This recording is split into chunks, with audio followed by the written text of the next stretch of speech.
Bienvenidos de nuevo a Neutrality Studies.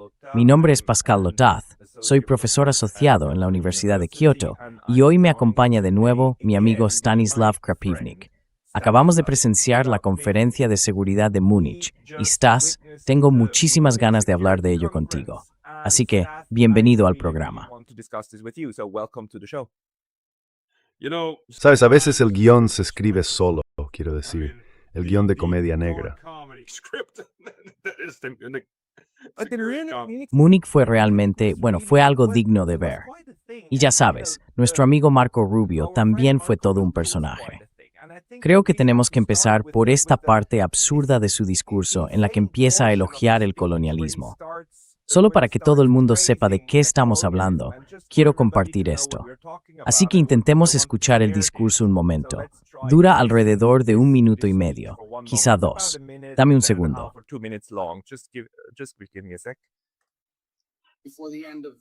Antes del final de la Segunda Guerra Mundial, Occidente había estado expandiéndose. Sus misioneros, sus peregrinos, sus soldados, sus exploradores partían de sus costas para cruzar océanos, colonizar nuevos continentes y construir vastos imperios que se extendían por todo el mundo. Pero en 1945, por primera vez desde la época de Colón, estaba contrayéndose. Europa estaba en ruinas. La mitad vivía tras un telón de acero, y el resto parecía que pronto la seguiría. Los grandes imperios occidentales habían entrado en un declive terminal, acelerado por revoluciones comunistas sin Dios y por levantamientos anticoloniales que transformarían el mundo y cubrirían amplias zonas del mapa con la hoz y el martillo rojos en los años venideros.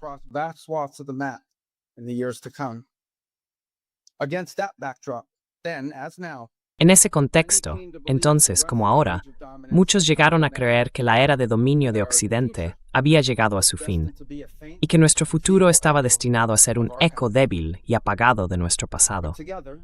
Pero juntos, nuestros predecesores reconocieron que el declive era una elección, y fue una elección que se negaron a hacer. Esto es lo que hicimos juntos una vez, y esto es lo que el presidente Trump y Estados Unidos quieren volver a hacer ahora, junto con vosotros. Y por eso no queremos que nuestros aliados sean débiles, porque eso nos debilita a nosotros.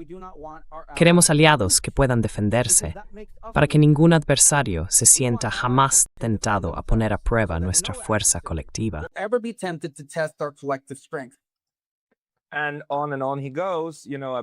Y sigue, ya sabes, diciéndoles a los europeos que por favor se preparen y se fortalezcan de nuevo, porque debemos defendernos una vez más de los rojos, los comunistas y de los levantamientos coloniales. Ya sabes cómo lamenta que Occidente haya perdido sus imperios. Quiero decir, nunca pensé que oiría a un secretario de Estado de Estados Unidos en ejercicio decir algo así.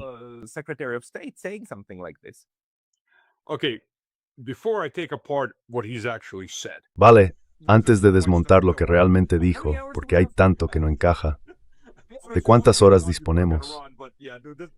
Podríamos hacer una serie en varias partes con esta locura. Empecemos por la parte del discurso que nadie escuchó y por una parte del pasado de Rubio. ¿Sabes quiénes eran los antepasados de Rubio?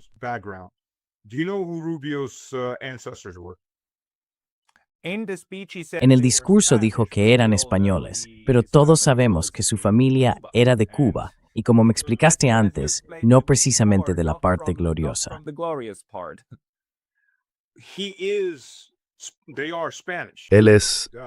Ellos son españoles, no sé cuánta mezcla tienen con los locales, pero son españoles. Pero hay un punto clave aquí, son nobleza española. Nobleza de rango medio o bajo, no lo sé. Y como alguien que proviene de la nobleza, por parte de mi madre, por parte de mi padre eran suboficiales y campesinos y demás, el linaje de mi madre es una nobleza rusa antigua, de la época de Iván Grozny, Iván IV, también conocido como el Terrible, pero una persona neutral. Traducciones adecuadas a temer. Propaganda británica.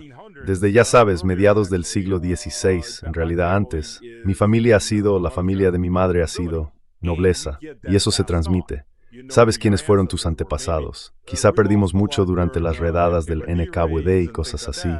Mi bisabuela simplemente En algún lugar enterró un cofre entero con el árbol genealógico, monedas de oro, todo, porque estaban siendo saqueados. Pero mi madre lo había visto, y esto va más allá de nuestra jurisdicción. Conoces a tus antepasados, conoces la gloria que tuvieron, y es algo que está arraigado en cualquier familia de ese tipo. Él conoce a los suyos. Su familia, para que la gente lo entienda, pertenecía a la clase virreinal en el Imperio Español.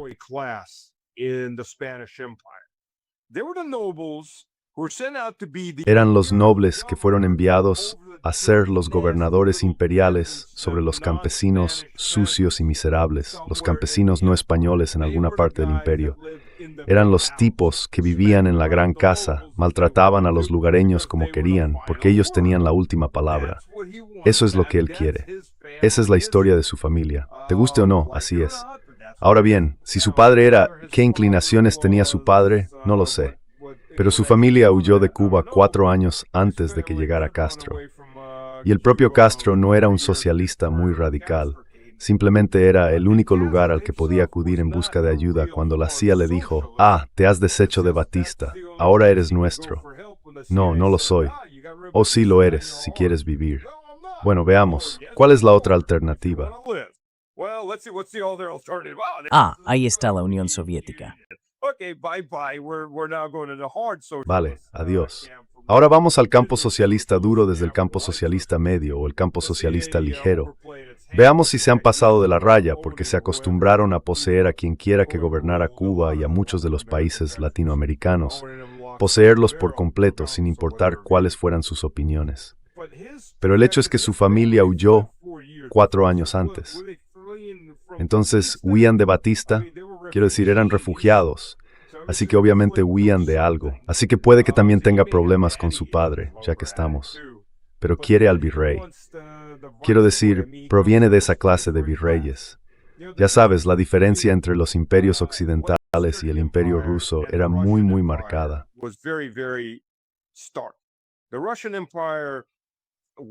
El imperio ruso funcionaba como una versión reducida del imperio romano, porque Rusia, por cierto, se considera a sí misma la heredera del imperio bizantino, que, por cierto, los propios bizantinos nunca se llamaron a sí mismos bizantinos.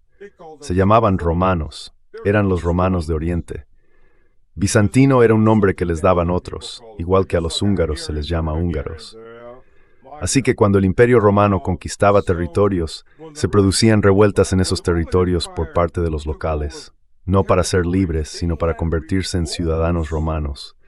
De hecho, hubo toda una guerra a lo largo y ancho de la península itálica. Todos esos estados vasallos decían, mira, si vamos a formar parte de esto, queremos ser ciudadanos romanos de pleno derecho.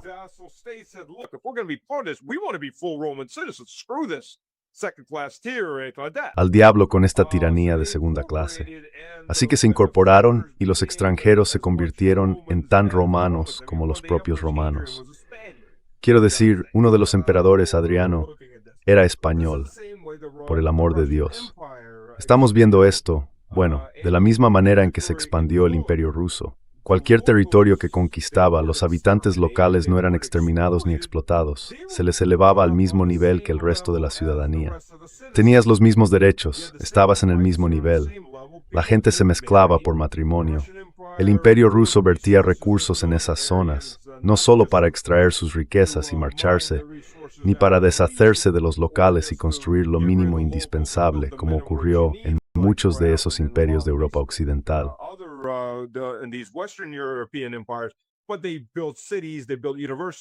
Pero construyeron ciudades, construyeron universidades.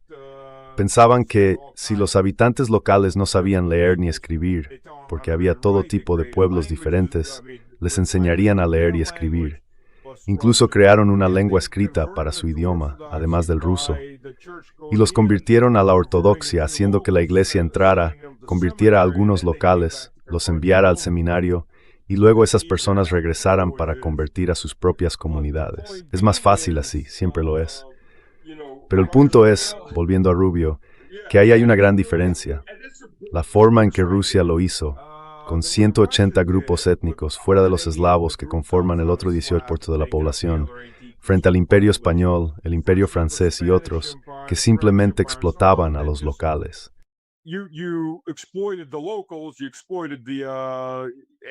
Explotaste a los habitantes locales y trajiste a tu propia gente como la clase alta de la zona. Trajiste a los virreyes, que eran la clase alta, altísima allí. Así que eso es lo que tiene en mente. Perdón, sé que me he desviado un poco del tema, pero todo el mundo está más o menos familiarizado con cómo funcionaban los imperios occidentales.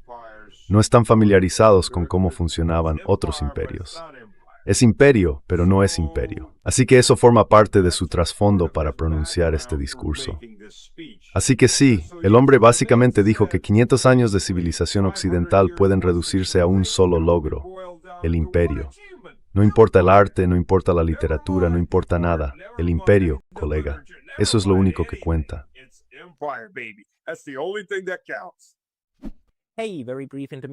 Oye, una breve pausa porque me banearon recientemente de YouTube. Y aunque ya he vuelto, esto podría volver a pasar en cualquier momento. Así que por favor, considera suscribirte no solo aquí, sino también a mi lista de correo en Substack. Es pascotasubstack.com. El enlace estará en la descripción de abajo. Y ahora, volvamos al video. Sí, pero en realidad él añade eso. Dice, ¿verdad?, que trajimos arte, cultura y ciencia al mundo. Y luego lo más grande, lo peor que ocurrió después del 45, fue que dejamos de hacerlo, que Occidente se contrajo, ¿no? Esta idea de que ninguna otra parte del mundo es capaz de producir algo al nivel o con los estándares de Occidente, que Occidente tiene que ir y llevarlo, ¿verdad? Esto es, quiero decir, esto es un discurso colonial del siglo XIX. Es simplemente bastante bueno.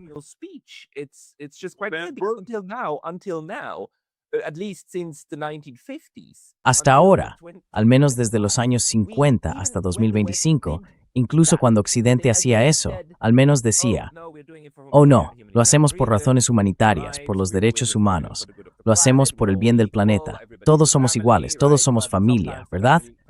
Pero a veces la familia necesita un pequeño castigo para asegurarse de que todos sigamos juntos. Ya sabes, todo unido. Ahora es simplemente no, volcar la mesa.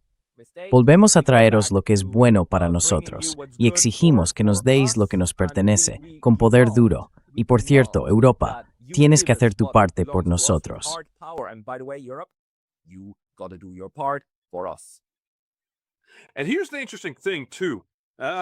Y aquí está lo interesante también.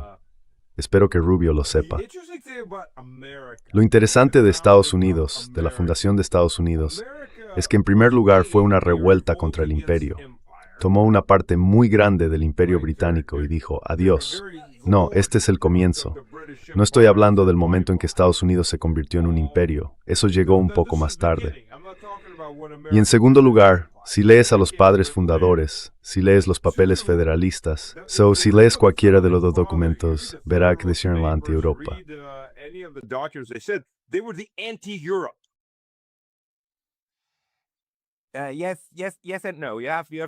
Sí y no. Tienes esas dos alas. Los federalistas, sí, pero siempre estuvieron los jeffersonianos, ¿verdad? Que por otro lado decían, no, somos básicamente, ya sabes, este protoliberalismo de somos la Revolución Francesa de las Américas. Así que debemos rebelarnos junto con los franceses contra lo que está mal y traer, quiero decir, la ilustración. Y ese es el prototipo de la mentalidad neoliberal. Traemos la salvación al mundo.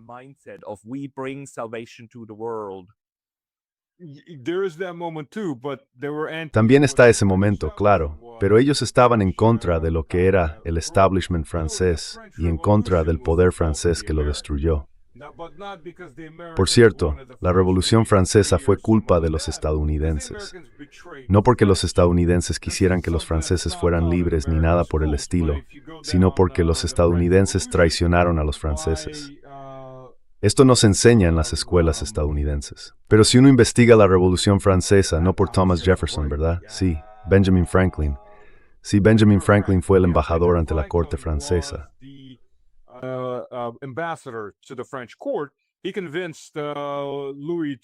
Convenció a Luis para endeudarse enormemente con el fin de abastecer a los estadounidenses, y luego obtuvieron derechos comerciales exclusivos con los Estados Unidos.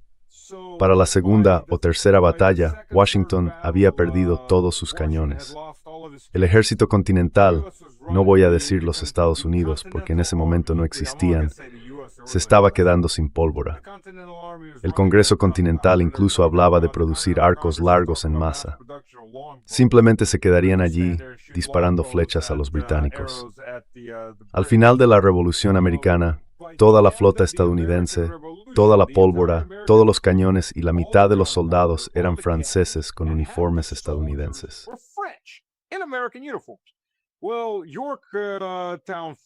Bueno, Yorktown cae, los estadounidenses se apresuran a hacer la paz con los británicos, firman un acuerdo por separado y les conceden derechos exclusivos, dejando a los franceses fuera, aún en guerra con Gran Bretaña. Así que salen perdiendo. Añade unas cuantas malas cosechas y obtienes la revolución. Y los estadounidenses incluso hubo lo que se llamó la falsa guerra, porque los franceses exigían el reembolso y los estadounidenses dijeron no, no lo haremos. Empezaron a apresar los barcos de unos y otros. Los franceses estaban ganando esa contienda, pero entonces ocurrió la Revolución Francesa. Así que sí, eso es lo que no enseñan en las escuelas estadounidenses, la traición.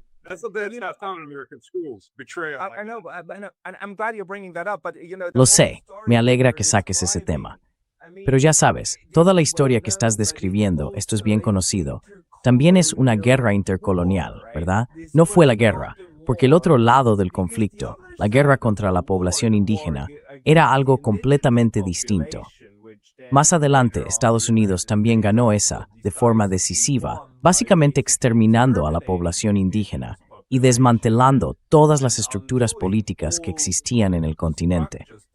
Pero esa no es la guerra de independencia, ¿verdad? La guerra de independencia trata básicamente de quién tiene el derecho a decidir lo que ocurre en las 13 colonias.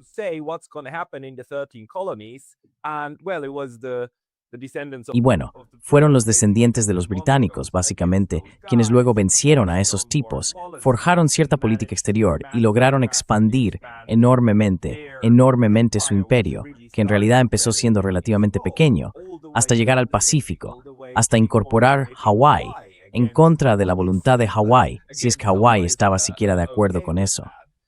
Y ya sabes, es una historia enorme de expansión. Y luego, en el 45, quiero decir, todo ese lenguaje cambió. Mi pregunta es, ¿crees que está volviendo a cambiar de forma definitiva? ¿O es una especie de último suspiro de aquel imperio? Déjame un segundo mostrarte también esto de aquí. ¿Cómo parte de la prensa occidental está informando realmente sobre esto?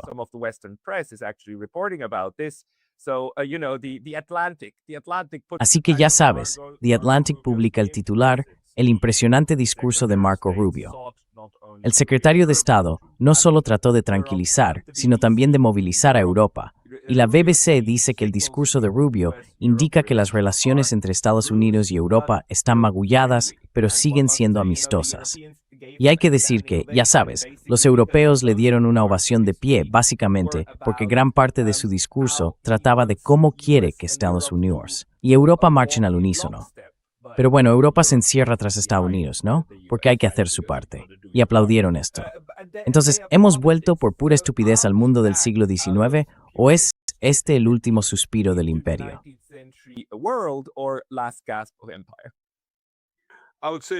Diría que Europa en realidad va a avanzar al unísono, o quizá incluso 3 o 4 pasos por delante de Estados Unidos, porque es el cordero sacrificial que se está empujando hacia adelante. Sí, es donde entran las balas. Claro. Dos cosas que añadir rápidamente antes de continuar. Primero, dijiste que esto es de conocimiento común. Créeme, para la mayoría de los estadounidenses esto no es de conocimiento común. No lo saben. Esto no se enseña en las escuelas estadounidenses. Lo que se enseña en las escuelas estadounidenses como historia es una parte historia y 10 partes mito. Está exagerado. O si no te mienten directamente, simplemente eliminan todos los detalles secundarios que contradicen el mensaje que quieren difundir. Todo esto solo lo aprendes si empiezas a investigar por tu cuenta. La gran mayoría de los estadounidenses no tienen ni idea de cuál es la verdadera historia.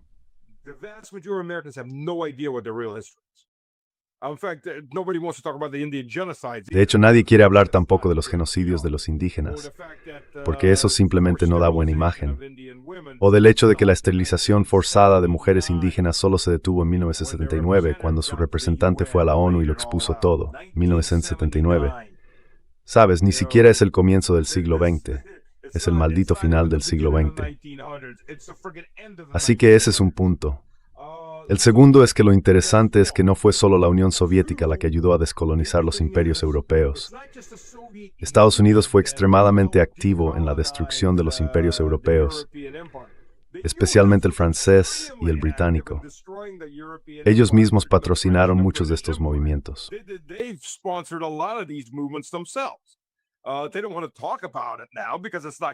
No quieren hablar de ello ahora porque no les conviene, pero fue Estados Unidos quien probablemente hizo más que la Unión Soviética en gran parte de esto.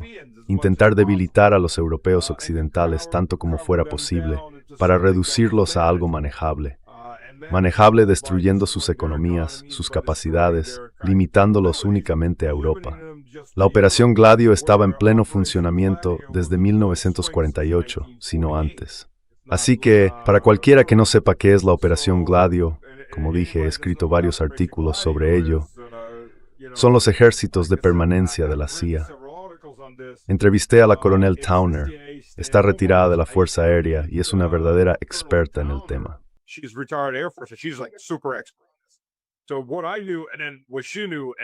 Así que lo que yo sabía, y luego lo que ella sabía, y tú hablas de esto, la duplicidad que Estados Unidos impuso a Europa hasta 1991 fue increíble mientras elevaba a esa clase de políticos serviles. Ahora, ¿de qué está hablando Rubio? Sabes, Estados Unidos no va a ir a luchar contra Rusia.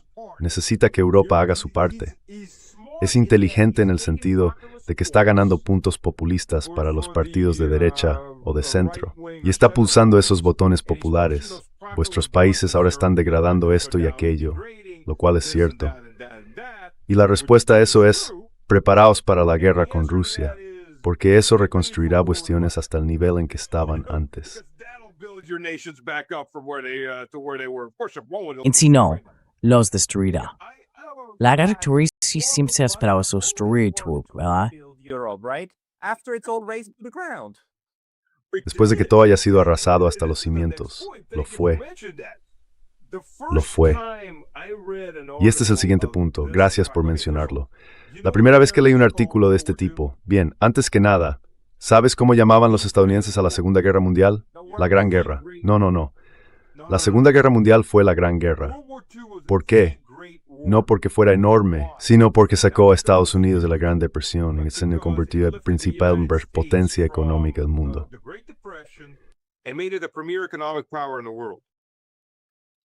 Perdona, la expresión la Gran Guerra pensaba que estaba reservada para la Primera Mundial. Lo fue en la mayor parte de Europa y en todas partes, pero muchos comentaristas estadounidenses llaman a la Segunda Guerra Mundial la Gran Guerra, desde un punto de vista económico, no porque estuvieran luchando contra Hitler ni nada por el estilo. Económicamente, Estados Unidos salió de la Segunda Guerra Mundial produciendo algo así como el 50% del PIB mundial, en realidad un poco más. Todo el mundo se había golpeado entre sí, dependiendo de cuándo empezara la guerra de cada uno. Ya sabes, Barbarroja con la Unión Soviética fue en el 41, el Frente Occidental o Polonia en el 39, para los chinos fue en el 36 o el 37 creo, quizá incluso antes. Dependiendo de dónde quieras empezar, si empiezas con los coreanos, fue incluso antes que eso, con la agresión japonesa entrando en juego. Así que tienes todo este periodo de tiempo en el que prácticamente todos se destruyeron entre sí en una gran guerra.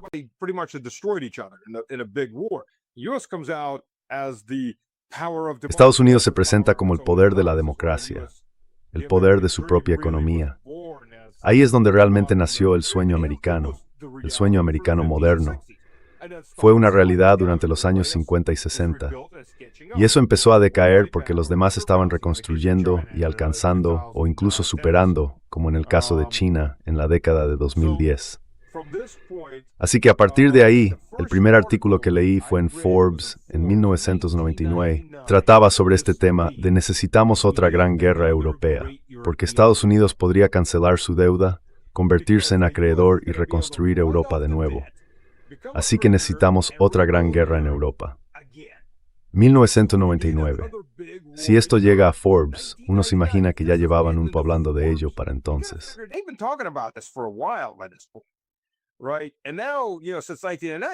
Y ahora, desde 1909, son 27 años, o 26 camino de 27 años, han estado amañando las cartas hacia esto. Y ahora hemos llegado. Ahora Europa, levántate, pon tu imperio en marcha, haz tu parte, ve al este, joven. Ese es todo el asunto de Marco Rubio.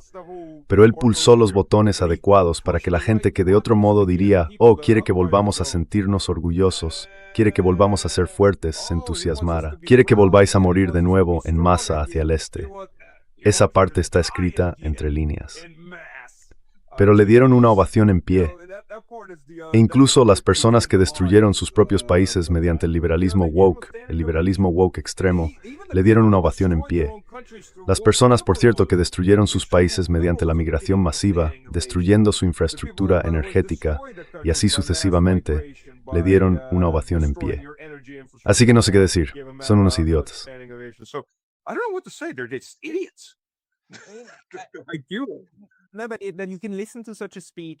Sí. No, pero puedes escuchar un discurso así y la tranquilidad que llega desde Estados Unidos, que no los están abandonando. Esto es muy poderoso para los europeos en este momento. Es como, sí. Y poniéndolo en las palabras de Margarita, ¿verdad? Papá no se va, ¿no? Papá no se divorcia. Se queda en casa. Nos pega, nos golpea, maltrata a mamá, pero se queda en casa. Oh, genial. Quiero decir, está bien, lo sé. Lo siento, esto no es una discusión muy académica. Esto es un poco, bueno, claramente es polémico. Pero lo curioso es que usan esos términos, ¿verdad? E incluso Donald Trump ahora se está aferrando a ellos. Y los europeos también se están aferrando a esos términos. Así que no somos los únicos que usamos esos marcos. Creo que tú quieres y yo también los he usado.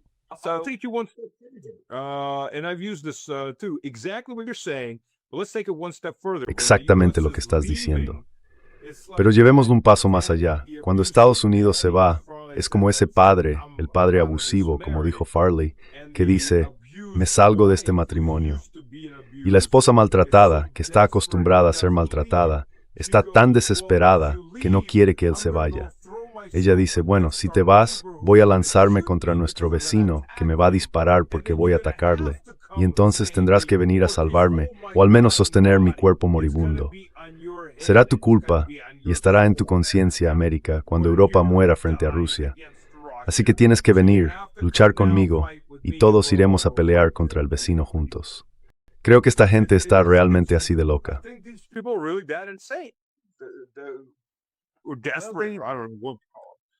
Quiero decir, es realmente difícil una vez que estás dentro de un marco ideológico, ¿verdad? Una vez que tienes una comprensión muy clara del mundo y crees que tienes la comprensión correcta y clara del mundo, es casi imposible salir de ahí o incluso penetrarlo. Y se ve en la forma en que el debate en Europa también se vuelve muy desagradable. Esto me lleva al tema del régimen de sanciones que están utilizando y que ahora empiezan a aplicar contra sus propios ciudadanos y los ciudadanos suizos con el fin de sofocar el debate y asegurarse de que, ya sabes, esa coherencia ideológica se mantenga.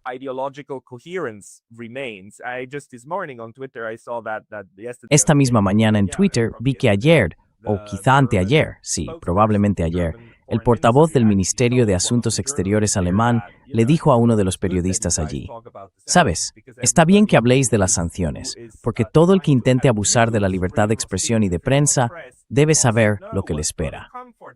Dijo eso, y así que tienen muy claro lo que quieren. Me encanta eso. Sí, estás ejerciendo tus libertades, y estamos de acuerdo en que también tienes libertades, pero no nos gustan, así que es un abuso. Sí, vamos a abusar de ti, porque en realidad se trata de Rusia, ¿verdad? Rusia está utilizando a la gente para que use su discurso, lo cual es guerra híbrida, y será castigado. Es bastante enfermizo.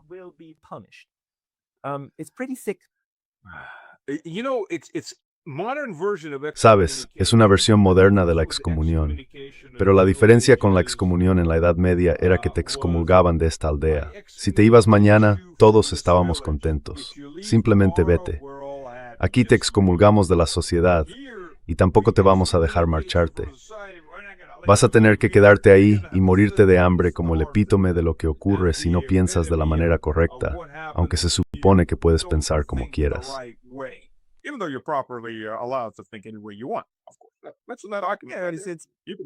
Puedes hacerlo, pero vamos a castigarte por ello.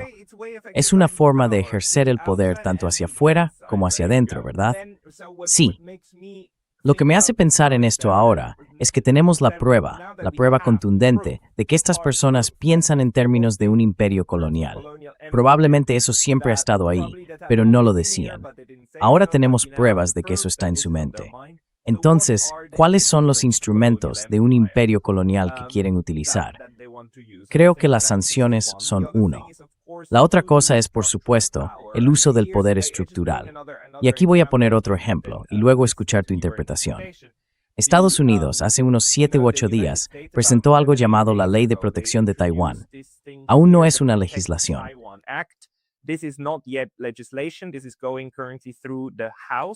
Esto se está tramitando actualmente en la Cámara de Representantes.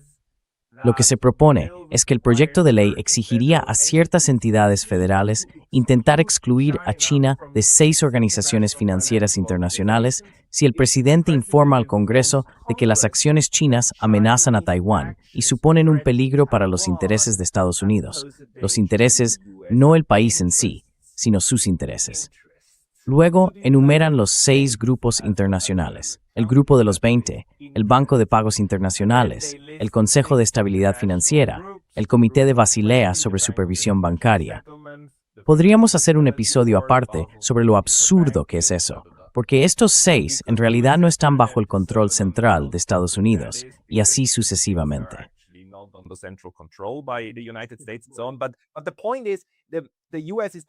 Pero el punto es que ahora Estados Unidos está instruyendo a sus entidades a buscar la exclusión de China, ¿verdad? Hacer todo lo posible para impedir de alguna manera que China participe si los intereses estadounidenses se ven amenazados. Y sabes, lo increíble es que este proyecto de ley se leyó en la Cámara, no sé si lo tengo aquí, pero fue aprobado en la Cámara con algo así como 395 votos a favor y 2 en contra.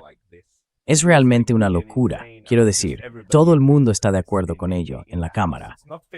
Aún no está terminado, pero el apoyo es abrumador. Entonces, ¿qué opinas de esto? De cómo el imperio está intentando ahora volver a usar estas herramientas del colonialismo, de la forma en que se está construyendo.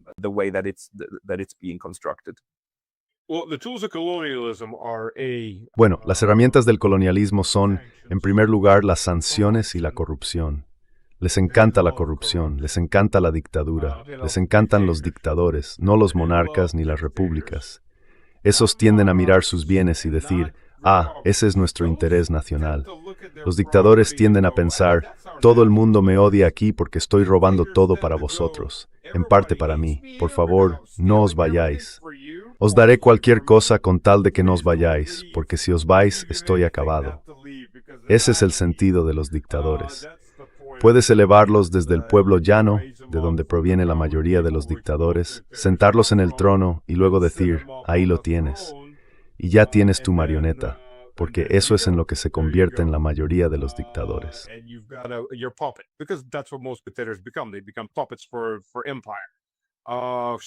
Se convierten en marionetas del imperio, en la explotación o el poder bruto de otros, allá donde puedan conseguirlo. El problema del poder bruto es que fuera de Papúa Nueva Guinea, la mayoría de los habitantes locales ya no van armados con lanzas ni viven en pueblos pequeños o chozas. Viven en grandes ciudades con plena integración en Internet y tienen misiles, especialmente los locales más importantes, como por ejemplo Indonesia, Malasia, China o incluso Japón. En un momento dado, Estados Unidos abrió Japón al comercio bombardeando sus puertos. La gente tiende a la pequeña expedición del almirante Perry allí, dato curioso, cuando se lanzó sus rutas marítimas de comunicación.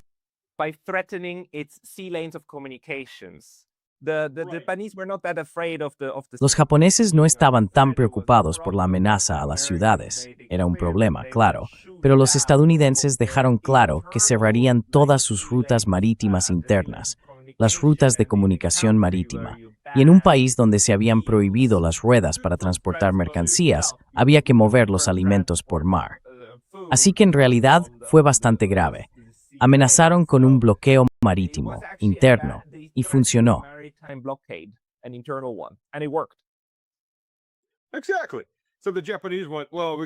Exacto, exacto. Así que los japoneses pensaron, bueno, podemos convertirnos en algo como China y ser divididos, o podemos ser como estos tipos. Ya sabes, Rusia ha sido invadida por Occidente desde el año 1012 de Tassilo, por Yusuf Crabry, el príncipe heredero de Cracovia, y sus aliados del Sacro Imperio Romano. Así que este es el imperio. Excepto Rusia, todos los demás han estado, en un momento u otro, bajo el yugo de uno de estos imperios. Rusia les pudieron someréis del todo. Dios, cuánto nos odian, por cierto. Seguimos resistiendo. Los tailandeses están muy orgullosos de no haber sido nunca colonizados. Pero vamos a ver. Vale, eso está muy bien. Es cierto, los etíopes, pero nosotros ayudamos a los etíopes. Cuando hubo una expedición cosaca a Etiopía para una prospección geológica, había un escuadrón de cosacos como guardias, unos 100 hombres, y un teniente coronel de las fuerzas cosacas, además de un científico que se adentró en la selva para encontrar el origen del Nilo Blanco. Pues bien, el emperador de Etiopía compró muchas armas occidentales, pero no sabían cómo luchar. Ejército italiano y dirigir a conquistar Etiopía, planeando su ataque y retirada. Y sus shock rusos dijeron, "Estaremos enseñados cómo luchar de verdad."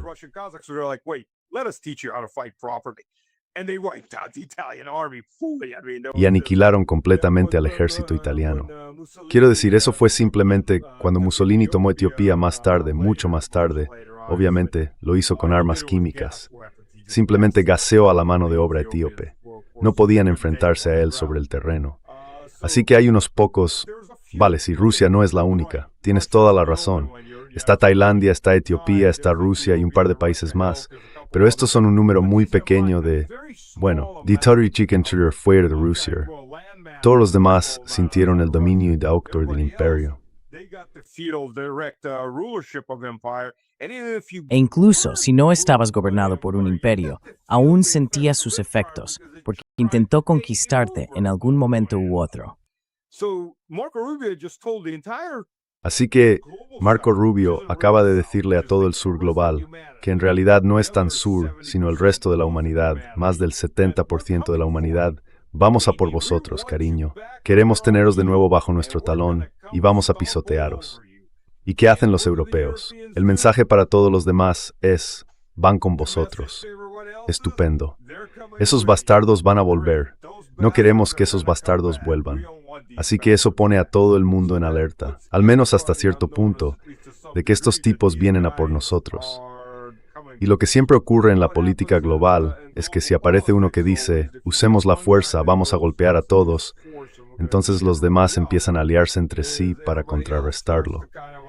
Y teniendo en cuenta el estado de la economía europea y de la estadounidense, ya que estamos, ¿cuánto tiempo se puede mantener el contrapeso frente a las verdaderas superpotencias económicas?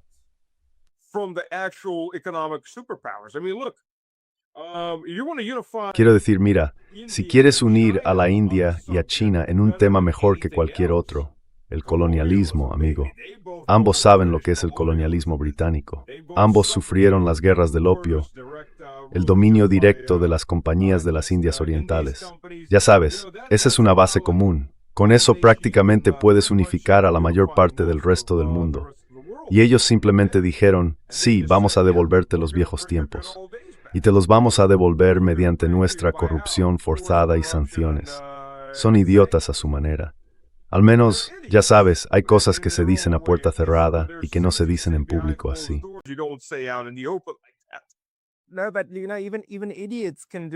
No, pero ya sabes, incluso los idiotas pueden causar un daño tremendo, ¿verdad? Y pensemos otra vez en este proyecto de ley que acaban de mostrar, ¿de acuerdo? Dice, vale, si se determina que China, ¿cómo lo dice? Busca excluir. No, si el presidente informa al Congreso de que las acciones de China amenazan a Taiwán o suponen un peligro para los intereses de Estados Unidos, ¿verdad? Es esa parte de los intereses otra vez. Y entonces se les indica que hagan algo. El proyecto de ley también fue presentado por un demócrata, en realidad, por Lucas Frank, aprobado por un margen enorme en la Cámara. Y luego ya sabes, esta idea, el Banco de Pagos Internacionales, es la única institución de esta lista que conozco bastante bien, porque la estudié para un trabajo que escribí sobre ella.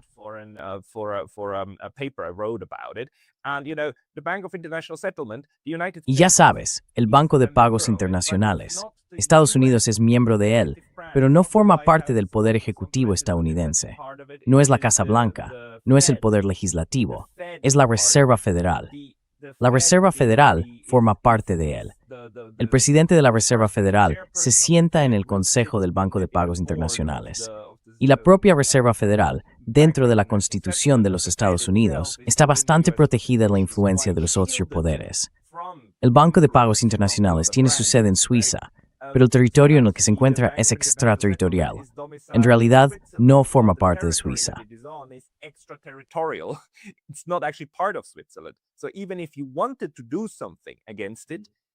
Así que, incluso si quisieras hacer algo al respecto, los únicos que realmente podrían intervenir son los distintos gobernadores de los bancos centrales del mundo.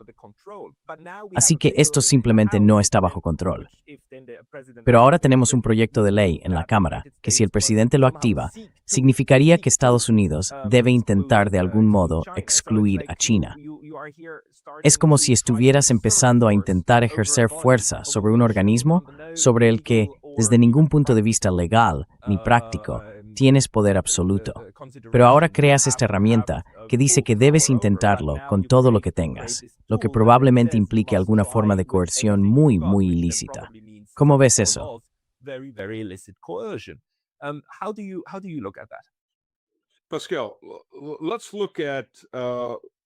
Pascal, veámoslo desde un punto de vista económico.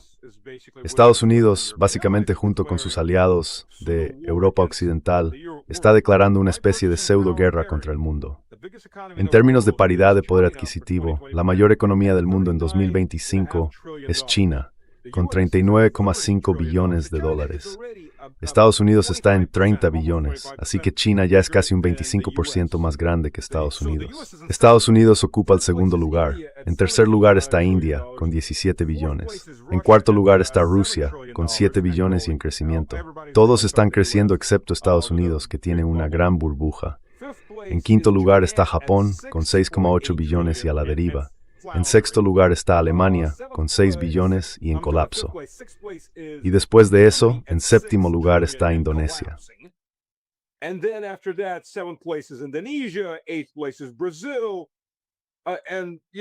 El octavo lugar es Brasil. Y empiezas a ver que básicamente la segunda economía más grande del mundo está declarando la guerra a las tres siguientes economías más grandes, incluida la mayor de todas. Lo cual, por cierto, no puede permitirse, porque externalizó la mayor parte de su industria en los últimos 30 años. Casi todo lo que se fabrica en Estados Unidos tiene algún componente chino, o al menos piezas de otro lugar. News no puede sobrevivir así. Pero en lugar de reconstruir su economía, sigue diciendo, oye, lo importante es el Dow, no las víctimas de Epstein, por cierto. Si ves las audiencias con Bondi, todo es el Dow, que se fastidien las víctimas.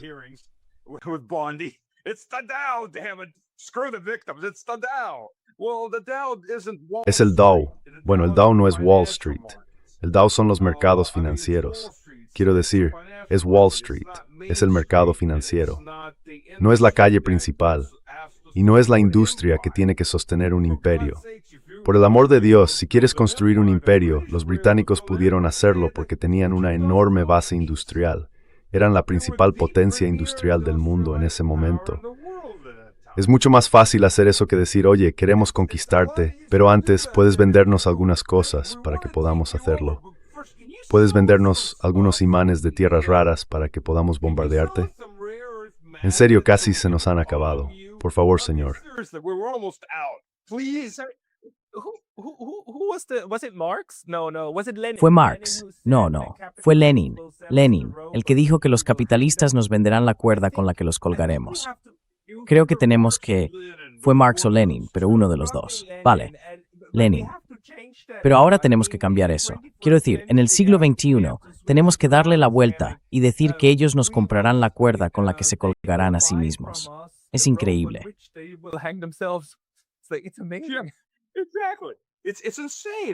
Sí, exactamente. Es una locura. Quiero decir, cualquiera con más de 2 sinapsis intentando estrangularse mutuamente tendría que dar un paso atrás y pensar, ¿cuánto sentido tiene esto? Había un gran sketch paródico en YouTube sobre Australia. Los ministros en Australia están sentados allí y el ministro de Defensa dice, sí, tenemos que duplicar nuestro presupuesto de defensa porque tenemos que proteger nuestras rutas comerciales contra incursiones desde Asia. Y alguien pregunta, ¿de qué nación de Asia? Bueno, Asia. ¿Qué nación de Asia? Bueno, Asia. Solo dime una nación. China. Vale, así que tenemos que duplicar nuestro presupuesto de defensa para defender nuestras rutas comerciales contra incursiones de China. ¿Quiénes son nuestros socios comerciales? Bueno, Asia. ¿Quién en Asia? Bueno, Asia.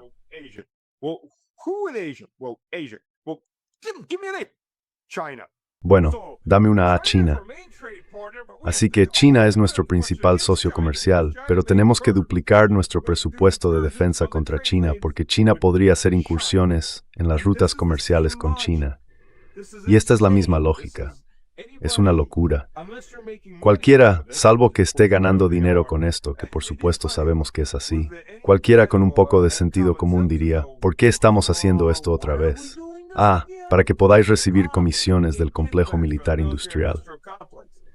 Entendido. Así Zelensky puede seguir blanqueando cientos de miles de millones de dólares de vuelta a Estados Unidos y Europa hacia los bolsillos de ciertas corporaciones. Entendido. Quiero decir, es la única manera de verlo y decir, vale, eso tiene sentido, a menos que estén intentando destruirse a sí mismos a propósito.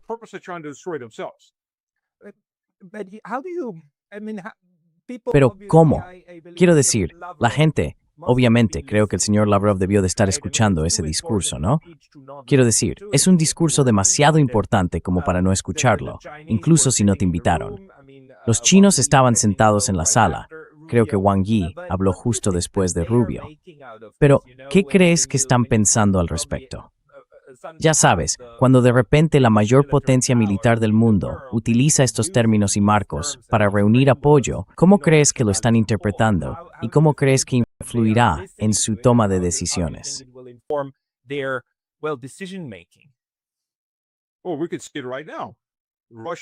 Bueno, podemos verlo ahora mismo. Rusia, China e Irán han firmado un acuerdo de defensa conjunta, básicamente un acuerdo de defensa mutua. Irán tenía acuerdos separados con Rusia y China antes, pero ahora son los tres juntos. Si seguimos así, acabaremos en la Tercera Guerra Mundial, una guerra abierta. Estamos viendo cómo se forman conflictos regionales del mismo modo en que comenzó la Segunda Guerra Mundial. Empezó con pequeños conflictos regionales y con el tiempo, los bandos se alinearon y se trazó una línea clara de conflicto. Eso es lo que estamos empezando a ver ahora. Estamos viendo una síntesis de los sistemas antiaéreos rusos, S-300, S-400, quizá incluso algunos S-500, en Irán, con una cobertura completa junto con los sistemas de radar de matriz múltiple de última generación que han desarrollado los chinos.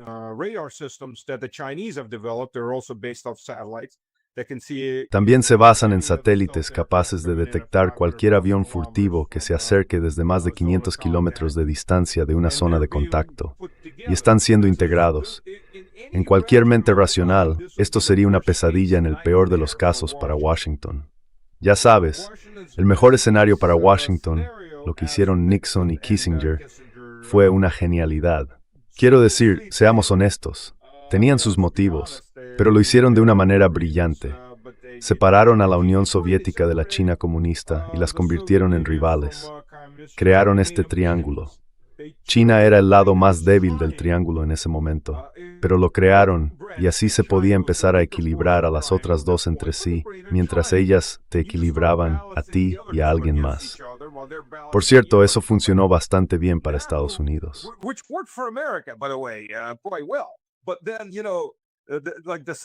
Pero entonces ya sabes, como dice el refrán, los castigos continuarán hasta que mejore la moral. Vamos a seguir golpeando a Rusia y a China hasta que se conviertan en aliados absolutamente cercanos, porque eso es lo último que queremos. No queremos que sean aliados, pero vamos a hacer todo lo posible para asegurarnos de que se conviertan en los mejores amigos del alma.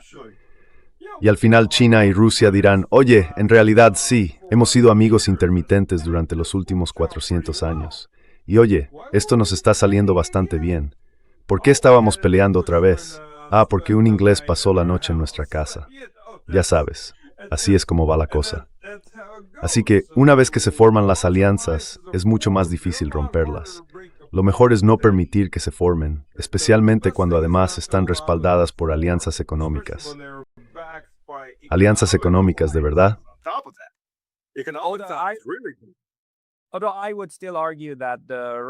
Aunque seguiría sosteniendo que la versión rusa, china e iraní de una alianza es una versión mucho más independiente y soberanista que lo que entiende Occidente, porque para Occidente alianza significa integración, interoperabilidad y todo eso.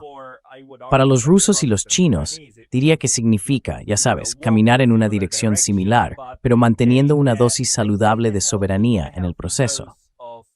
Y los iraníes también. Quiero decir, han sido muy reacios, en parte por ciertos recuerdos.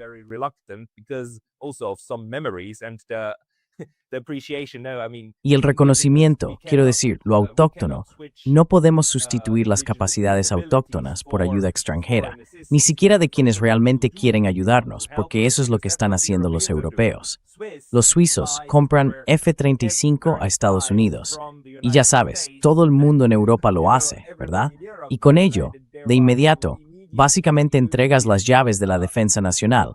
Bueno, al mayor aliado, el que luego, en Múnich, dice, estoy aquí por vosotros y quiero que marchéis delante de mí en esta batalla en la que vamos a entrar.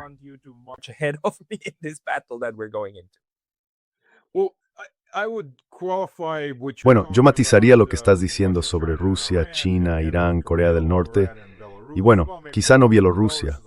Bielorrusia tiene una relación algo distinta con Rusia, más bien un estado unificado, algo intermedio. Pero en el caso de los demás, eso es una alianza clásica. De lo que estás hablando es de una alianza clásica. Lo que vemos en Occidente es una alianza que en realidad es de vasallo y señor. Se le llama alianza, pero es vasallaje. Nosotros somos el señor feudal. Tú eres el abanderado y harás lo que te digamos, y vendrás a luchar cuando te lo digamos. ¿Queremos ir a Afganistán? Pues que Dios te bendiga. Vas a estar en Afganistán, muriendo por la razón que sea.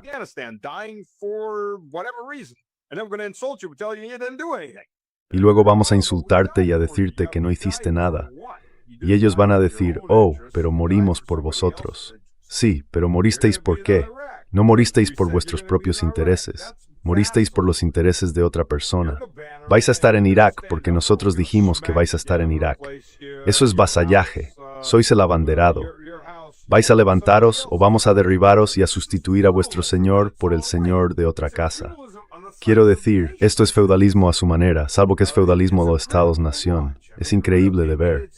Es, en gran medida, feudalismo voluntario, vasallaje voluntario.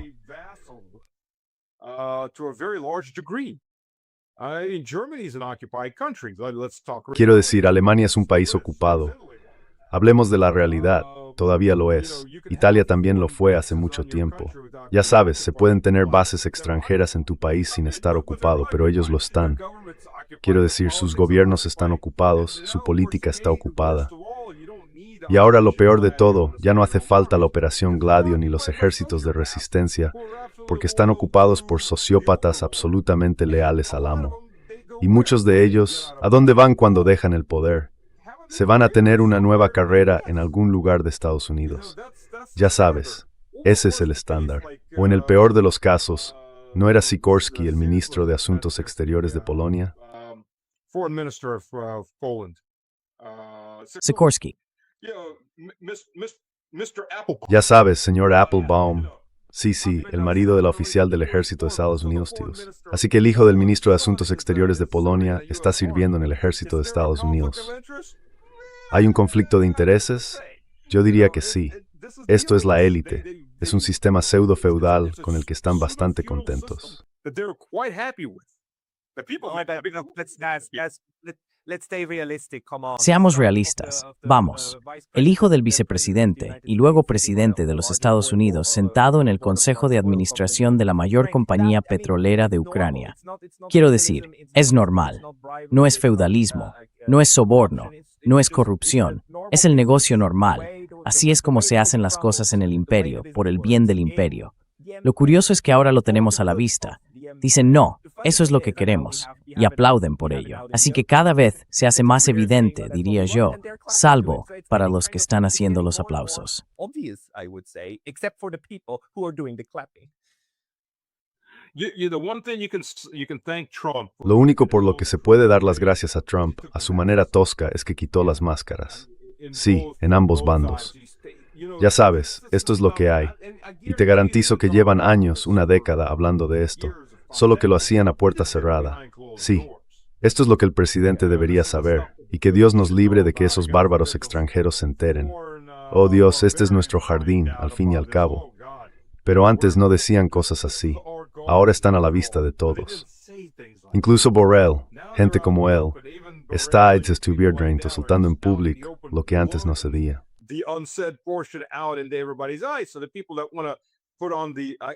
Así que la gente que quiere ponerse las, ¿cómo era? ¿Gafas color de rosa? No, hoy en día tienen que ser gafas completamente oscuras para ver la fantasía que desean en lugar de la realidad. Ningunas gafas color de rosa van a ocultar el fango. Es demasiado. Pero la gente que tiene la cabeza metida en las partes traseras que tenga, es bastante difícil seguir así. Pero si te lo dicen directamente, vamos a por ti, lee entre líneas. Imperio, cariño, vamos a por ti. Echamos menos your perthenad, o dodge y dinir, y tu recurso, pero estás, tuor. It's ridiculous, but it's there, right there. And the amazing part is, of course, they're doing it right in front of Y la our parte eyes. asombrosa es, por supuesto, que lo están haciendo justo delante de nuestros ojos, ¿verdad? Quiero decir, el genocidio en Gaza, la forma en que Gaza fue básicamente exterminada por Occidente, no fue solo Israel, fue todo un enfoque occidental, protegiendo y asegurándose de que pudiera suceder. Y ahora lo están haciendo con Cuba. Cuba está ahora bajo un asedio neocolonial. No, ni siquiera neocolonial, un asedio colonial clásico y una política de hambre que, básicamente, si requiere exterminio, pues exterminio. Pero Cuba, ahora te toca a ti. Así que este enfoque ya se está poniendo en práctica. Already being practiced, this whole approach. Cuba's going to be interesting to watch because Cuba va a ser interesante de observar, porque escribí un artículo, voy a decir que escucharon mi artículo, en el que ya sabes, Rusia tiene que salvar a Cuba enviando petroleros y una escolta militar. Rusia está enviando, esto salió en las noticias ayer o anteayer, petroleros con combustible a Cuba. Así que voy a afirmar que, ya sabes, Putin leyó mi artículo. Bueno, no puedo decir que no lo hizo, porque nadie sabe si lo hizo o no. Pero ya sabes, asumiré la culpa por eso. Ya que aparentemente le dije eso cuando desayunábamos juntos, porque según Newsweek, soy un aliado muy cercano de Putin. No creo que ese hombre sepa que existo. Pero bueno, oye, siempre hay esperanza. Muy bien, muy bien. what Russia says when you I mean, Quiero decir, adelante, adelante. Aunque por favor, si lo haces, ¿puedes decirle que debería decir que 2 más 2 son 4? Porque eso destruiría las matemáticas occidentales. Pero mira, me encantaría eso. Me encantaría eso, me encantaría eso. Acabas de escribir que no solo las mujeres pueden dar a luz, que otras personas también pueden hacerlo. Others can give birth. Amen. I don't know. No, world politics is crazy enough for me. I'm not going to No lo sé. La política mundial ya es bastante loca para mí. No voy a aventurarme en esa parte de nuestras confusiones sociales. Pero ya sabes, como hombre gay, defiendo ciertas cosas, aunque no la locura de todo eso. En fin, sigamos con Cuba. Let's go ahead with Cuba. Yeah, I mean, but Sí, pero eso es un colapso de la sociedad cuando tienes algo tan obvio como, si es como decir que 2 más 2 son 4. Bueno, son 4. Por cierto, ha habido artículos en Estados Unidos sobre este nivel de idiotez que afirman que 2 más 2 son 4 es matemáticas blancas y racistas. is white racist mathematics. Yeah. Sí, quiero decir, esto es, me gustaría entenderlo. Me gustaría entender la cadena de pensamiento que lleva a esto. Pero sí, no creo que sea productivo para construir una sociedad que funcione.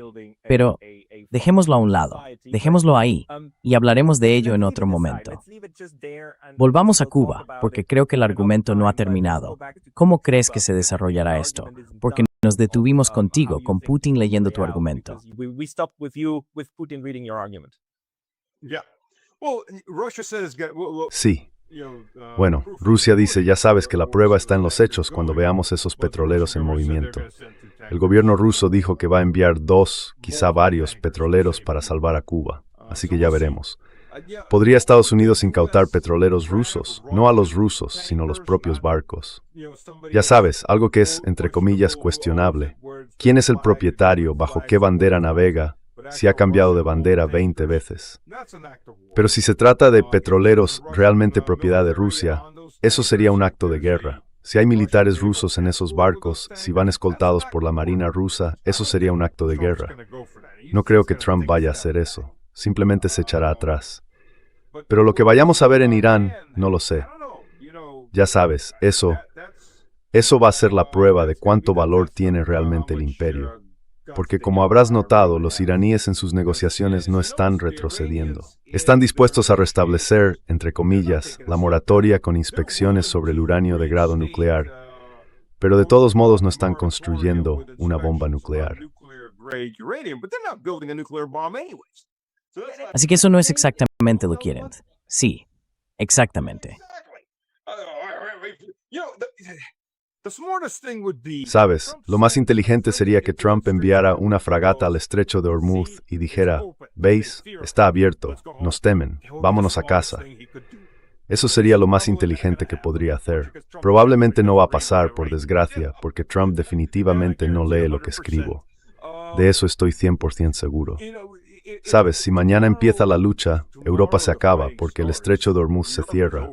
El 36-38% del petróleo mundial pasa por el estrecho de Hormuz.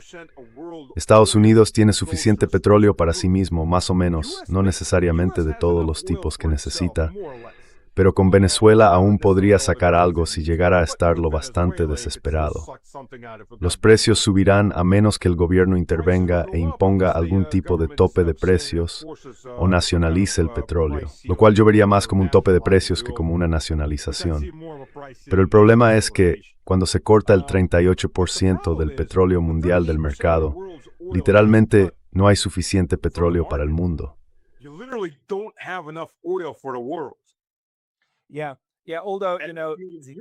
Sí, aunque ya sabes, a estas alturas, la cuestión es que el comercio siempre encuentra la manera de seguir adelante.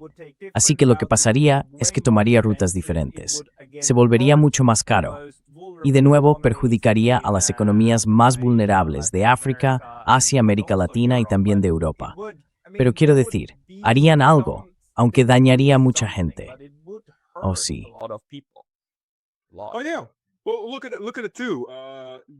Bueno, míralo también. El segundo proveedor de GNL para Europa es Qatar. Qatar impulsa el GNL. No se puede enviar GNL. Bueno, se podría en camiones, pero sería increíblemente caro para cuando llegara a Europa. Y por cierto, solo para demostrar que Dios tiene sentido del humor, y uno muy bueno, hubo un buque estadounidense de GNL que quedó atrapado en el hielo. Los alemanes enviaron su único rompehielos. Está atrapado en el hielo. Es un rompehielos diésel. Los rompehielos nucleares. Sí, esos están sancionados. Son rusos. Están sancionados. Así que supongo que están esperando al deshielo de primavera, lo que por cierto significa que se paga una penalización cada día que el barco no puede moverse. Tú, como propietario de la carga, pagas las penalizaciones si el barco se avería. El derecho marítimo es muy interesante. Está redactado para proteger al propietario del barco. Si estás transportando carga y tu barco se avería, no pagas las reparaciones. Los costes de reparación se reparten entre los propietarios de la carga. El porcentaje de carga que alguien posee es el porcentaje que paga por las reparaciones del barco. Es una locura si lo piensas, pero así funciona. Es como si dijeras, oye, mi autobús se ha averiado. Vale, todo el mundo en el autobús, empezad a darme dinero si queréis que lo repare. Es lo mismo. Así que en este caso, Europa va a estar completamente fastidiada, al menos a corto plazo, digamos un par de meses. Pero quiero decir, imagina un par de meses en Europa sin suficiente gasolina o GNL.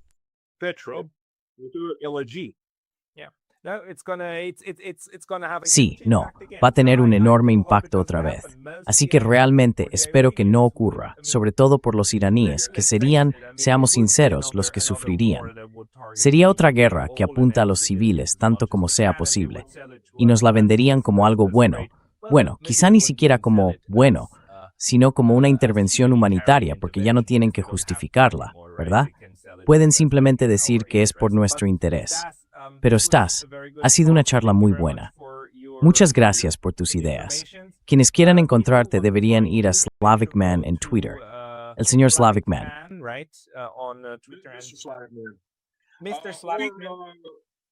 Señor Slavic Man.